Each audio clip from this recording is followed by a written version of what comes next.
Have you ever woken up in the morning, stretched your arms, and thought, why does everything feel a little heavier these days?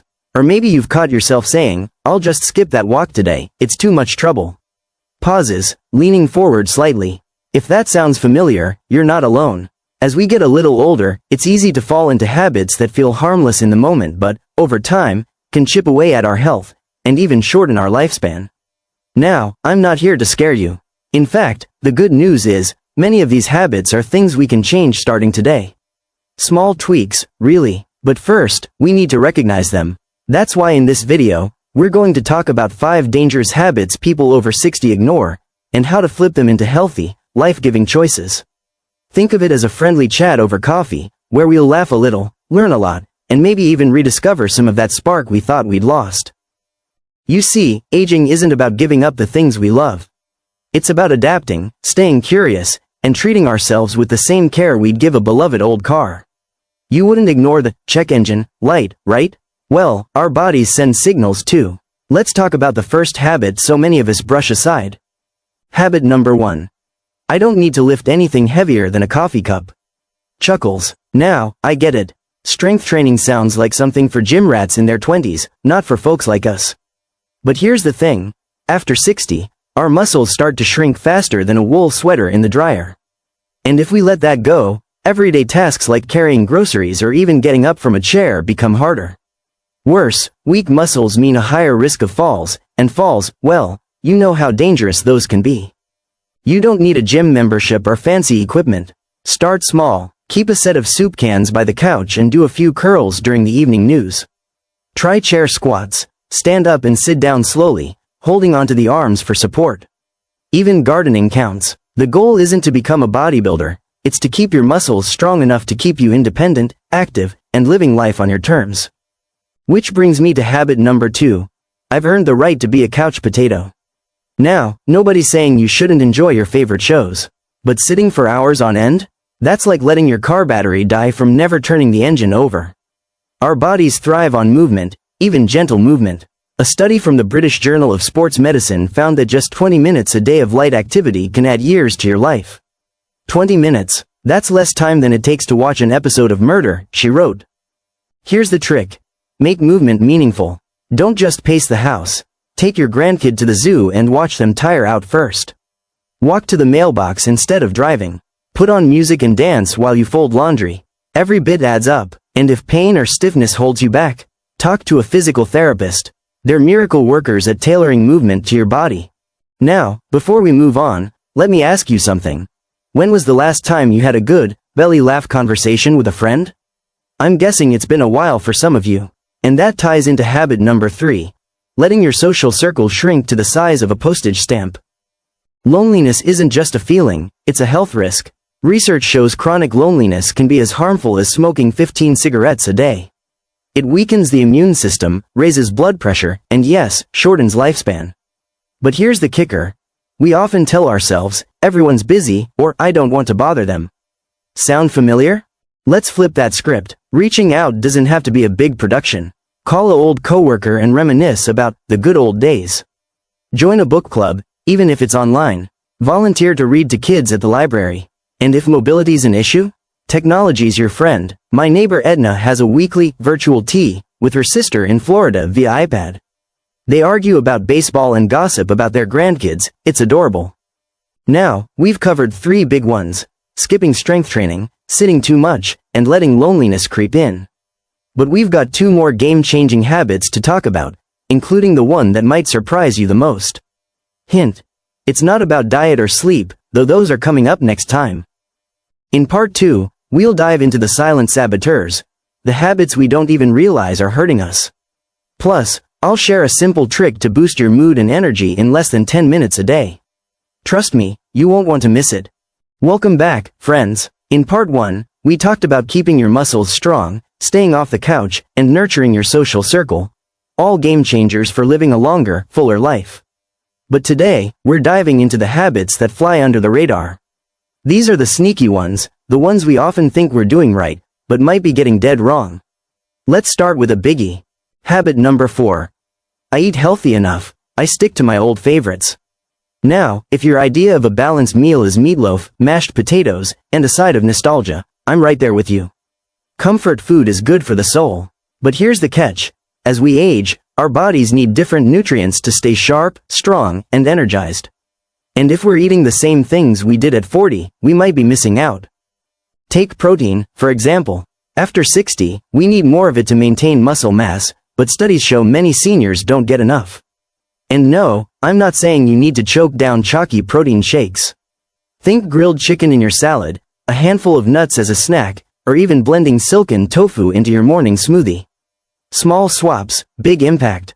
And let's talk about variety. Eating the same, safe, foods every day can leave gaps in your vitamins and minerals. Ever feel like your energy crashes by noon? Or notice your skin's gotten thinner than tissue paper? That could be your body asking for more color on your plate. Leafy greens for vitamin K, sweet potatoes for beta-carotene, berries for antioxidants. It's like giving your body a daily tune-up. Now, I know cooking from scratch can feel daunting. That's why meal prepping is your secret weapon. Spend one afternoon roasting a tray of veggies, hard-boiling eggs, or making a big pot of chili. Freeze portions so you've got healthy options ready when you're tired. And if you're stuck in a rut, ask your grandkids for ideas. They'll probably suggest something weird, like avocado toast, but hey, it's worth a try. Which brings me to habit number 5. I don't drink enough water, but who does? Oh, this one's a trap. As we age, our sense of thirst dulls. You might not feel parched, but your body's quietly struggling. Dehydration can cause confusion, dizziness, even mimic dementia symptoms. Scary, right? But here's the good news. Fixing it is as simple as, well, sipping more water.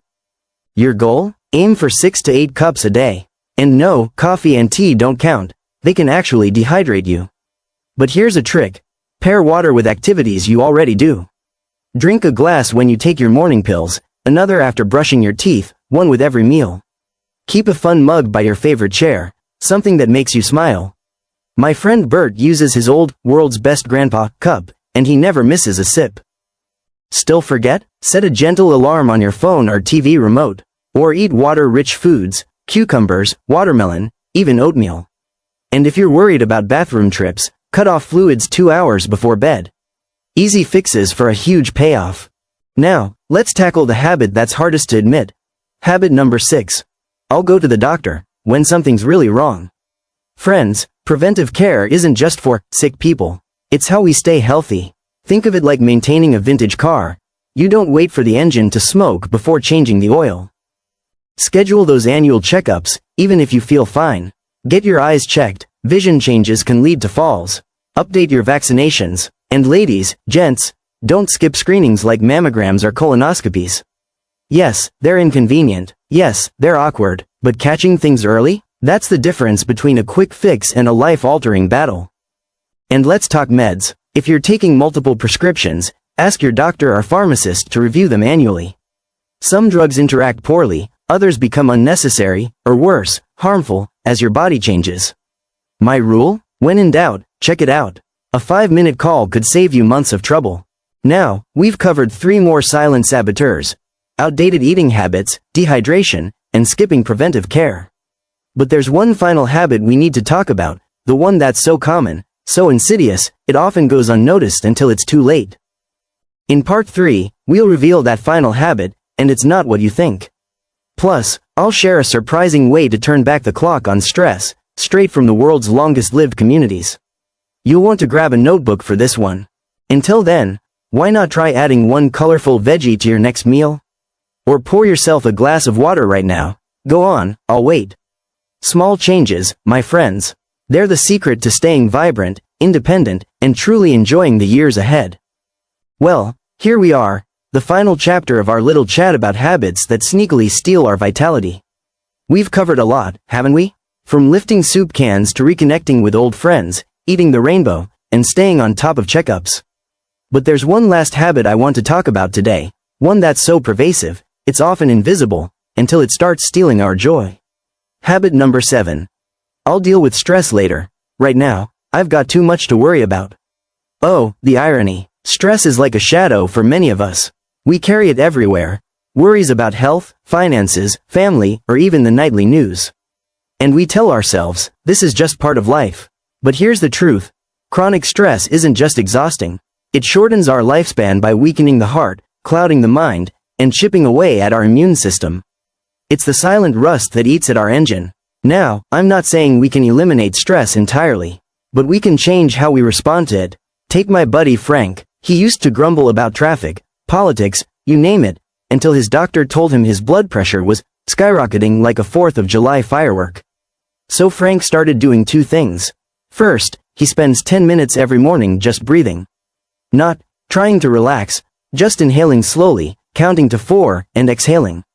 Second, he keeps a gratitude jar. Every night, he drops in a note about one good thing that happened, even on days when the good thing was just his cat not knocking over his coffee. Science backs this up. Studies show that mindfulness practices, like deep breathing or gratitude journaling, lower cortisol levels, the hormone that fuels stress.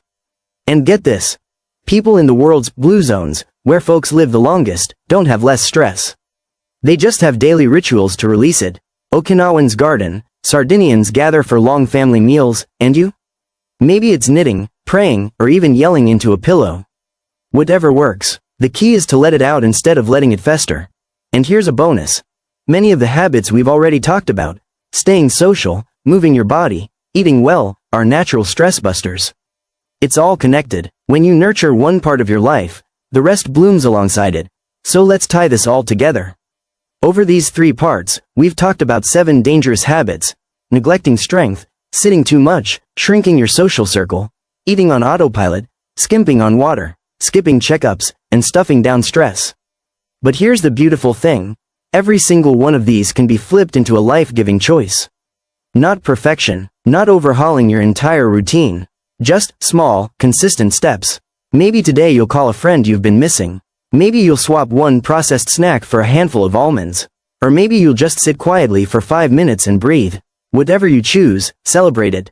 Because every time you do, you're not just adding days to your life, you're adding life to your days. Now, before I let you go, I want to hear from you. Drop a comment below and tell me, which of these habits resonated most? What small change will you try this week? Your story might inspire someone else to take that first step. And if this series helped you, pay it forward, hit that like button, share this video with a friend, and subscribe to the channel. We've got plenty more tips, recipes, and heart-to-heart chats coming your way. Here's to you, my friend. To your strength, your joy, and the incredible years ahead. Remember, aging isn't about slowing down,